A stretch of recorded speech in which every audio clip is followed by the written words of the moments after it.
Hello, I'm Kevin Doyle and you're welcome back to the Irish Independent Studios, where I'm joined now by Jody Corcoran of the Sunday Independent to have a look at what we know so far and perhaps, Jody, more importantly, what it's going to mean for the party leaders. And I'm going to start with Mary Lou MacDonald because Fionn Sheehan has a very interesting piece in the Sunday Independent where he goes through in 2019 Sinn Fein had a disaster at the local and European elections, and on that occasion they blamed not getting the vote out. That was Mary Lou's first time as leader into an election. In 2020 at the general election, they didn't run enough candidates when they had the big surge. That's what they blamed. What are they going to blame this time? Well, the big surge was Mary Lou's crowning moment as the new leader.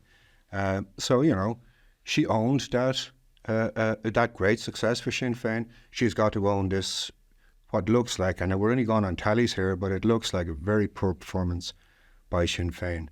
Now, you're right, Fionn is referring to 2019 and referring to the last election. I'd refer back to the 2016 general election. And in fact, from the tallies, it looks like the share of the vote outcome of this election is quite similar to the 2016 election for Fine Gael and Fianna Fáil, perhaps not as good as they performed in the 2016 election, but particularly for Sinn Féin. In that election in 2016, they polled 13% of the vote. The tallies are showing them in and around there today as well. Now, Gerry Adams was the leader of Sinn Féin in 2016, and the leadership change was effected, and Mary Lou was the future. The result of today's election, if it were replicated in a general election, if we look at what happened in the 2016 general election, Sinn Féin won, I think it was 23 seats.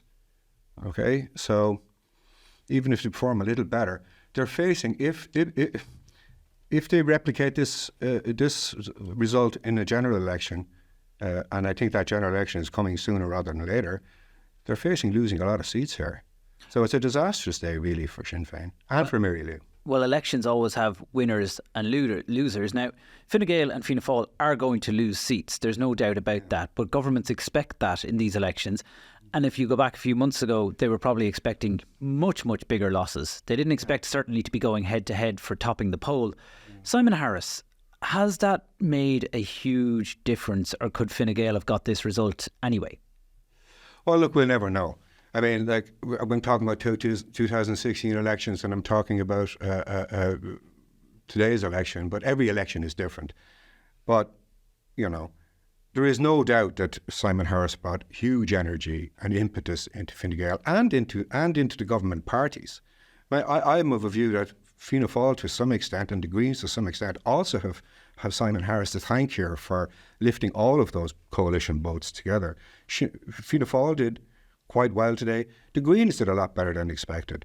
Now, not obviously from a Fine Gael point of view, that credit must go to Simon Harris. He had a very good, Fine Gael has had a very good election. They're running neck and neck now with Fianna Fáil to see who is the biggest party of the local elections. I think another thing about the outcome of this election is that there is always a silent or Fianna Fáil vote there.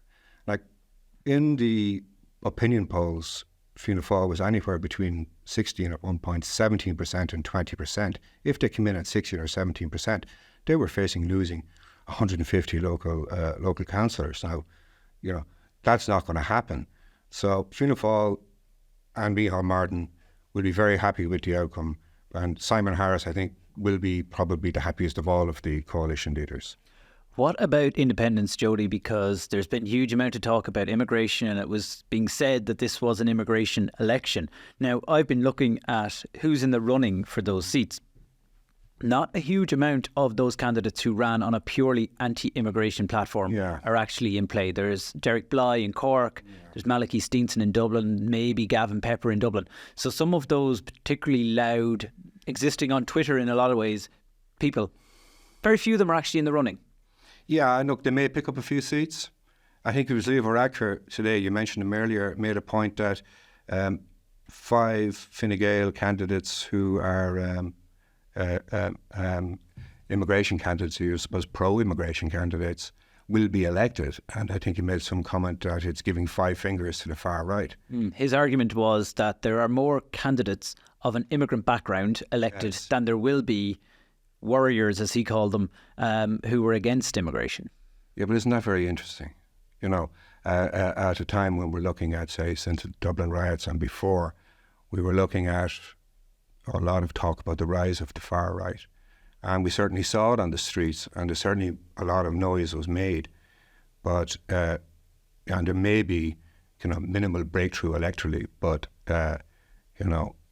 Middle Ireland and traditional Ireland has chosen the centrist parties here, Fine Gael and Fianna Fáil, and the current and the Greens, and Labour has had a good election. I think reasonably good, it would seem. Although there is an issue here, I think it's been highlighted in this election. This divide on the social democracy side of Labour and the Social Democrats. It's time for them to join, isn't it?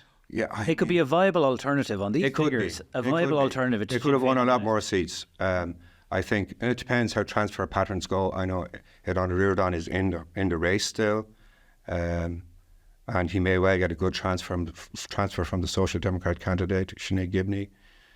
But it's hard to avoid the feeling that Social Democrats are shortchanged here. They're leaving a couple of seats behind them because of this two-party. This row. There's almost, they fight with each other, which is bizarre. When you hear Ivana Bacik and you hear Holly Cairns being asked about this question of what is the difference between you, they create differences.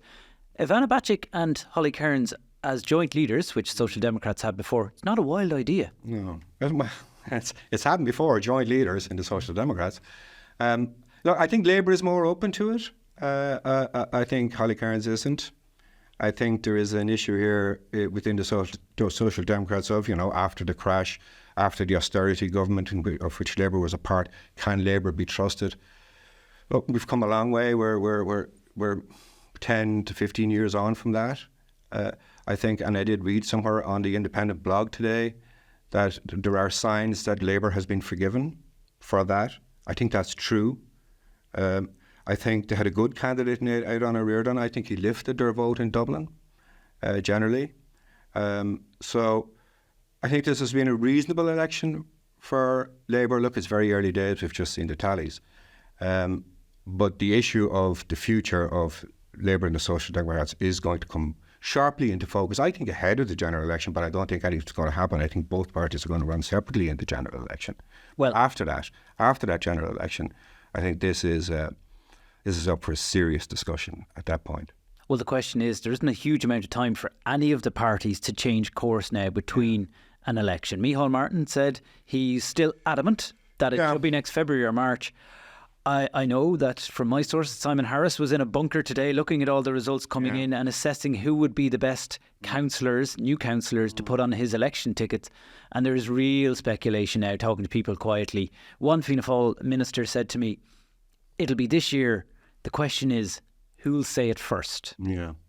Look, I agree with you. I think it's nailed on that it's going to be this year, and it's going to be perhaps called at the end of September into October. A straw in the wind. I'm given to understand that, certain people who make pre-budget submissions, has been said to them quietly behind the scenes, get your pre-budget submissions in earlier. Mm-hmm. PwC got theirs in last month.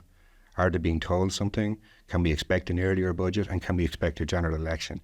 I think it's inevitable. You were talking about Sinn Fein and their last local elections. They didn't perform well, particularly well either in the last local elections, but then they had a great general election. I was talking to a Fianna Fáil TD today, and he said to me that Fianna Fáil and the government parties needed to apply what he called the Conor McGregor test, which kind of baffled me, and I asked him to explain. He said, when you have your opponent on the ground, you keep them there. And he said that was the mistake that the government parties didn't do the last time when they, after the local elections, poor local elections for Sinn Fein, they stood back and they waited into the following year to call a general election. Sinn Fein is on the ground this weekend again. And I feel that the government and Simon Harris and the government parties and leaders won't make the same mistake again. Well, Jody, democracy is never boring. That's fair to say. We can certainly say that. You can follow all the latest election coverage on the Irish Independent over the weekend and indeed into the middle of next week, because this is going to run before we get the final results all in.